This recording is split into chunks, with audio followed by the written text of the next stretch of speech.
Hola, acabamos de visualizar a modo de presentación y de una manera general, como de pasada, las miniaturas objeto de este tercer vídeo. Segundo, con las explicaciones de las mismas y de unas pinceladas del periodo de la historia de España que nos ocupa, al hilo de las figuras de la colección. Retomamos los siglos XI y XII, donde nos habíamos quedado en el capítulo anterior, y a continuación toda la temática de este tercer vídeo. Muchas gracias. Aquí tenemos la figura amenazante de un jinete árabe del siglo XI. A finales de ese siglo, el Islam experimentó un resurgimiento que hizo retroceder de momento las conquistas cristianas. Esta fuerza del Islam se debió a nuevas invasiones africanas, los almorávides, y posteriormente los almohades. Precisamente aquí tenemos las miniaturas de unos guerreros musulmanes. Con lanza, un sarraceno, cuya denominación es la que se utilizaba genéricamente en la cristiandad medieval para llamar a los árabes o musulmanes. Tenemos también un almorávide, que eran como unos monjes soldados provenientes del Sáhara que llevaban turbante y velo, y aunque práctico para la arena del desierto, lo llevaban a cualquier lugar a modo de emblema como prenda distintiva. Este almorávide viste una túnica blanca con cordonaje rojo en la cintura, portando como arma una porra o maza.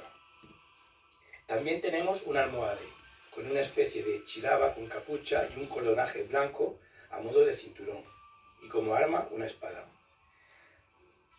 Allí al fondo, en filatelia, un motivo medieval, cuyo tema es Correo de ricos hombres, del siglo XIII.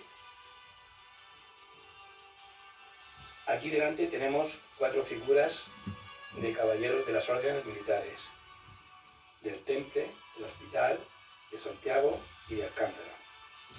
Las órdenes militares eran instituciones religioso-militares creadas en el contexto de las cruzadas europeas para la defensa de los santos lugares, o sea, los sitios donde, según la Biblia, transcurrió la vida de Jesús: Belén, Nazaret, Cafarnaúm, Jerusalén, etc.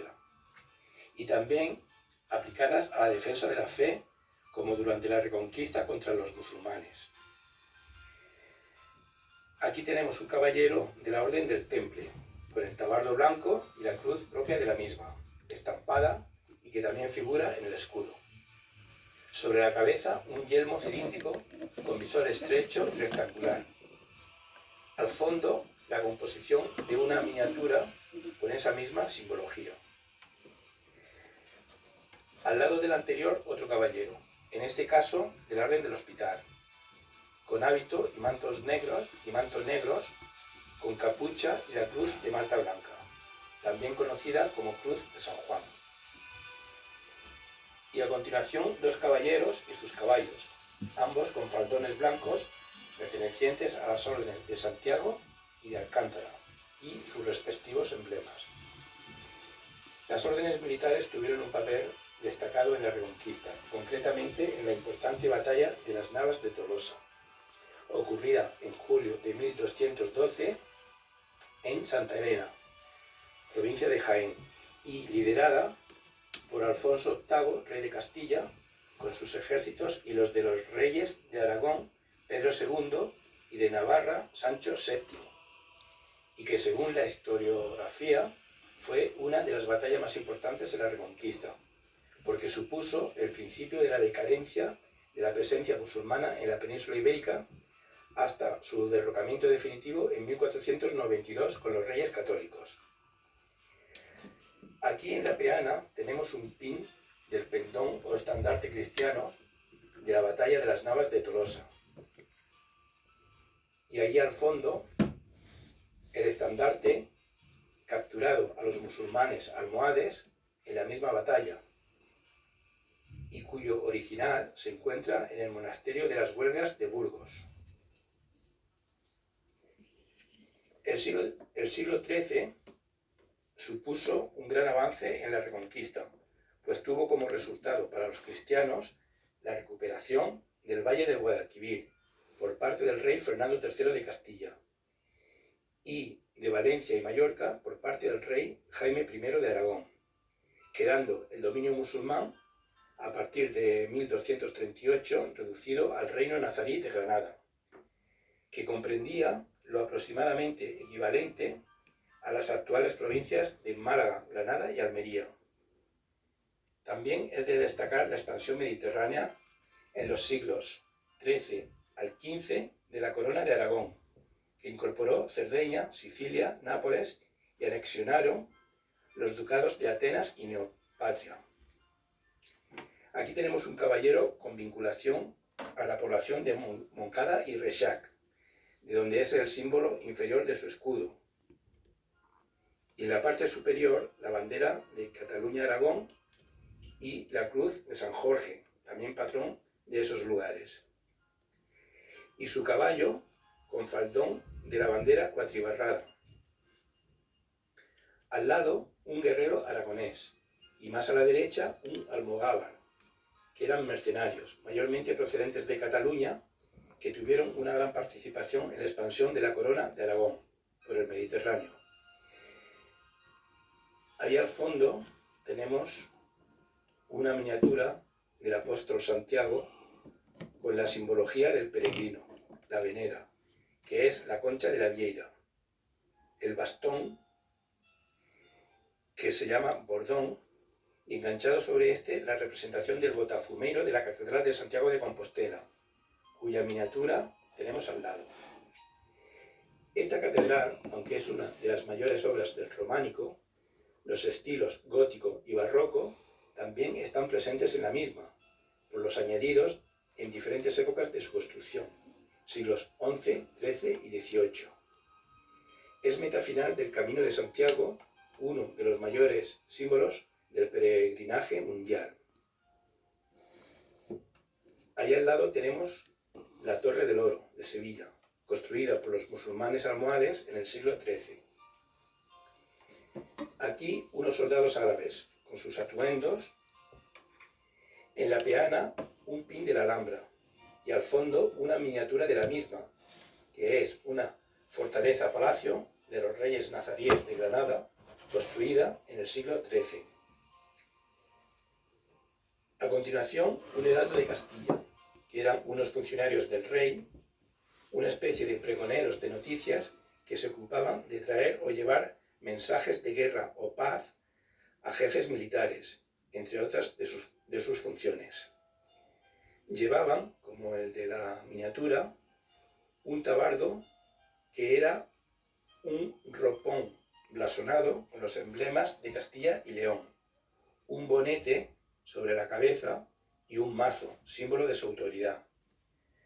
A su lado, un soldado castellano, y entre ambos, sobre la peana, un pin del castillo de la Mota, en Medina del Campo.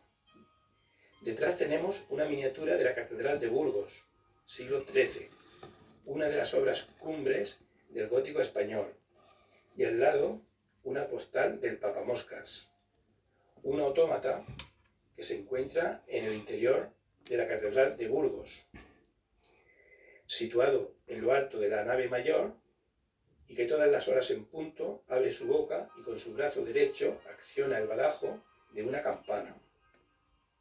La imagen actual data del siglo XVIII, cuando se sustituyó al viejo autómata del siglo XVI. Aquí delante tenemos la bonita miniatura del castillo de Fuensaldaña, provincia de Valladolid.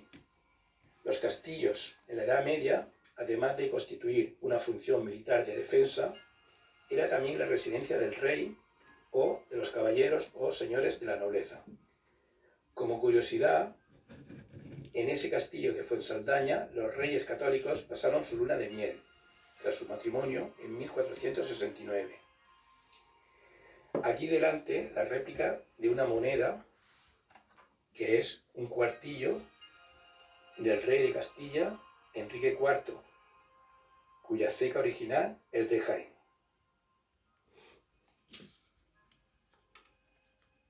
Bueno, ahora damos paso a la denominada Edad Moderna, periodo que comprende de 1474 a 1808 y que se inicia con el reinado de los reyes católicos, cuyos retratos, así como los de todos los jefes de Estado siguientes, he insertado en pequeño tamaño como referencia al comienzo de sus mandatos. Como hechos significativos del reinado de los reyes católicos tenemos la unificación de los reinos de Castilla y Aragón, la toma de Granada en 1492, que significaba el final de la Reconquista y el descubrimiento de América por Cristóbal Colón. Al hilo de estos importantes acontecimientos, tenemos la figura del arquero de la Guerra de Granada, y abajo, sobre la peana, el pin con el escudo de la población de Santa Fe, la cual se creó como un campamento militar planeado por los reyes católicos para el asalto final a los nazaríes del Reino de Granada. También tenemos un explorador del siglo XV que lleva en su mano derecha el artilugio llamado astrolabio,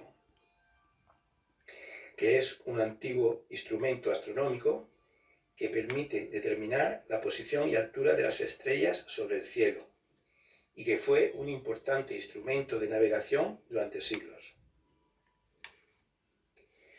También tenemos una miniatura de la nao Santa María, la nave capitana de Cristóbal Colón en su viaje para el descubrimiento de lo que llamaron las Indias Occidentales.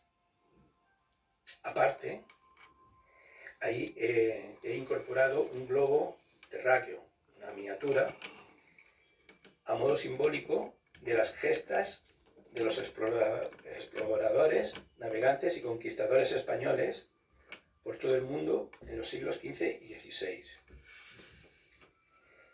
Ahí al fondo tenemos unas postales que evocan esos hechos de 1492 ya comentados, como la rendición de Granada y el primer desembarco de Cristóbal Colón en América. Dos acontecimientos más del reinado de los reyes católicos, motivo de controversia, fueron la expulsión de los judíos y la Inquisición, aunque estos hechos no fueron una innovación en Europa, pues ya se habían producido en diferentes países, incluso desde siglos atrás. Tenemos la figura de este componente de la Guardia Vieja de Castilla, creado en 1493, considerado el primer cuerpo militar profesional que ha existido en España y que fue uno de los precedentes de la Guardia Real. Estaban armados con lanzón, maza de armas, estoque y escudo. El sayón y el faldón, contracuartelados con los emblemas de Castilla y León, cuya nacionalidad está reseñada con los colores blanco, amarillo y rojo de los plumeros, en la parte superior de su casco. En la parte inferior, sobre la peana, el estandarte de los Reyes Católicos con los cuarteles de Castilla, León, Aragón, Sicilia y en el centro, abajo y muy pequeño, el de Granada, reino recientemente incorporado. Tenemos estas dos figuras, el piquero de la Santa Hermandad con sayo blanco y una cruz encarnada sobre el mismo, calzas de color grana, un casco de hierro y una lanza o pica. Fueron creados como fuerzas de orden público con la finalidad de perseguir, prender el bandolerismo y poner orden en el campo. Un cuerpo considerado por algunos autores como el precedente de nuestra Guardia Civil. Y esta otra miniatura, la del ballestero de Mesnada, que también fue componente de la hermandad, estos usaban sayo de color verde.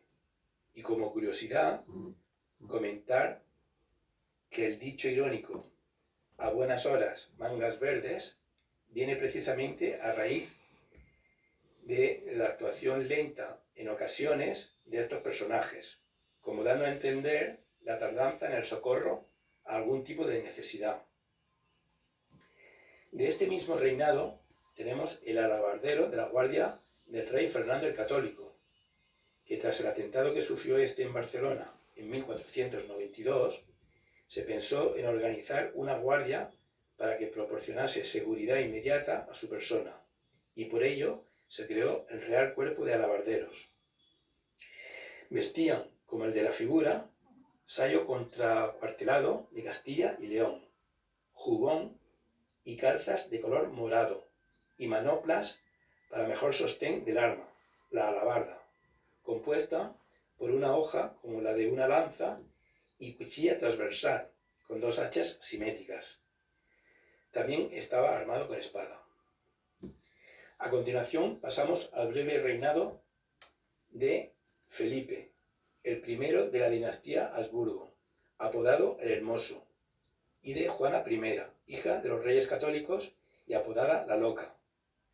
Como miniaturas tenemos la figura del arquero de Borgoña, el cual en su sayo blanco lleva sobre el pecho y las manguillas la cruz de Borgoña, una representación de la cruz de San Andrés y que ha sido una de las piezas más importantes en la bandera de España, pues el uso de este símbolo sería adoptado para identificar a los ejércitos españoles. Fue el emblema más característico de los utilizados por los tercios españoles y regimientos entre los siglos XVI al XIX. La adoptó el carlismo en el siglo XIX y fue una bandera que formó parte de las unidades carlistas del Requeté durante la Guerra Civil Española, 1936-1939. A continuación tenemos la figura del estradiote de caballería, que eran soldados mercenarios y que en la milicia española fueron introducidos en 1507. Usaban como armas una lanza, espada y maza. Ahí al fondo tenemos la Catedral de San Antolín de Palencia. Es la tercera catedral más grande de España, conocida popularmente como la Bella Desconocida, construida en estilo gótico. Siglos XIV y XVI, tiene también elementos visigóticos y románicos en su interior, en la cripta de San Antolín. En el año 1513, Fernando el Católico, como regente de Castilla, anexionaba Navarra. Bueno, y ahora continuamos con el reinado de Carlos I, hijo de Felipe y Juana, heredero por tanto de las casas de Aragón, Austria, Borgoña y Castilla, se convirtió en el soberano más poderoso de Europa. Como miniaturas tenemos al arcabucero con el morrión metálico para protección de la cabeza. Como arma el arcabuz, precedente del fusil. Llevaban una bandolera de cuero sobre la que colgaban unos frascos para guardar la pólvora para el arcabuz. Al lado, la figura del sargento de infantería, cuya arma característica era la alabarda. Esta de aquí con una cuchilla en forma de media luna en una de las caras y gancho curvo por la otra. Ahí detrás tenemos una postal de la plaza de Villalar de los Comuneros, población donde fueron ejecutados los líderes de la rebelión o de la guerra de las comunidades de Castilla, Bravo, Padilla y Maldonado. Guerra motivada por un levantamiento de las principales ciudades castellanas contra Carlos I, las cuales se oponían a la excesiva influencia de los consejeros extranjeros del rey y al aumento de los impuestos. A continuación, estos lansquenetes y la culebrina, en este escenario de artillería, una innovación tecnológica ya consolidada en el siglo XVI. Las municiones utilizadas eran proyectiles esféricos llamadas pellas, pelotas o bolaños, que fueron primero de hierro y luego de piedra caliza. Los lansquenetes, como los de estas miniaturas, eran soldados de la infantería alemana, que pelearon también al lado de los tercios españoles.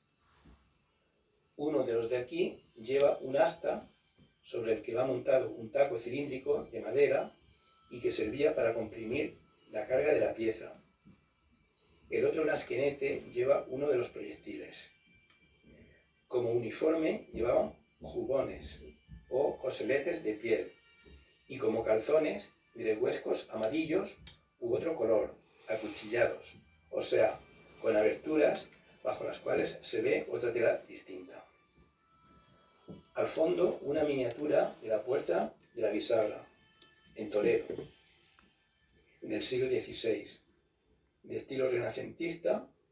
Es una puerta monumental situada en las murallas de la ciudad. El lado externo está formado por un arco de medio punto con sillares almohadillados sobre el que se encuentra un gran escudo de la ciudad imperial con su águila bicéfala, y más arriba un frontón con la escultura de un ángel custodio. Flanquean esta entrada dos grandes torreones circulares. Bueno, ahora pasamos al cuarto estante. Siguiendo con el reinado de Carlos I, hago mención en este cartelito de algunos de los grandes conquistadores: Hernán Cortés, de México; Pizarro, del Perú; Alvarado, de Guatemala; Almagro, de Chile; Gonzalo Jiménez de Quesada, de Colombia; y Legazpi, de Filipinas, aunque esta conquista ya fue en época de Felipe II, de ahí la toponimia de Filipinas. Tenemos aquí tres figuras de conquistadores, dos a caballo con sus armaduras, lanzas y espadas. También utilizaban arcabuz y ballestas, y una figura a pie que también exhibe una banderola y escudo de la monarquía hispánica. Sobre esta peana, un pin con el escudo de armas de Carlos I, V de Alemania, que muestra la abundante acumulación de territorios y títulos de los que disfrutó el rey de España, por la herencia de su abuelo Maximiliano I de Habsburgo y la de sus padres Felipe y Juana, aparte de las adquisiciones por las conquistas en el Nuevo Mundo. Tenemos también las figuras de estos guerreros: inca, maya y azteca, y abajo unos pins con simbología de esos pueblos.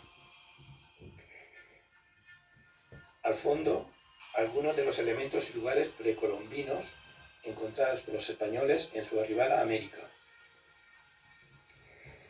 A la izquierda tenemos la representación de una divinidad de estilo precolombino con perlas, simbolizando al dios jaguar. A la derecha, la pirámide maya Chichén Itzá, que es el templo de Kukulcán, en Yucatán, México, siglo XII. Y más a la derecha, la ciudadela inca del siglo XV, Machu Picchu, en Perú.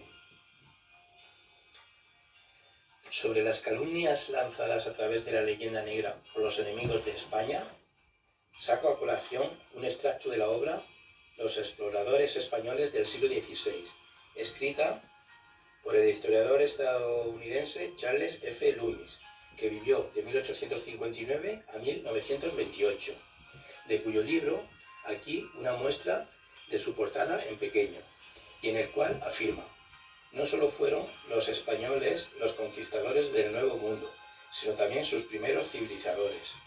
Ellos construyeron ciudades, iglesias, escuelas y universidades. Montaron imprentas y trajeron los primeros profesores y misioneros.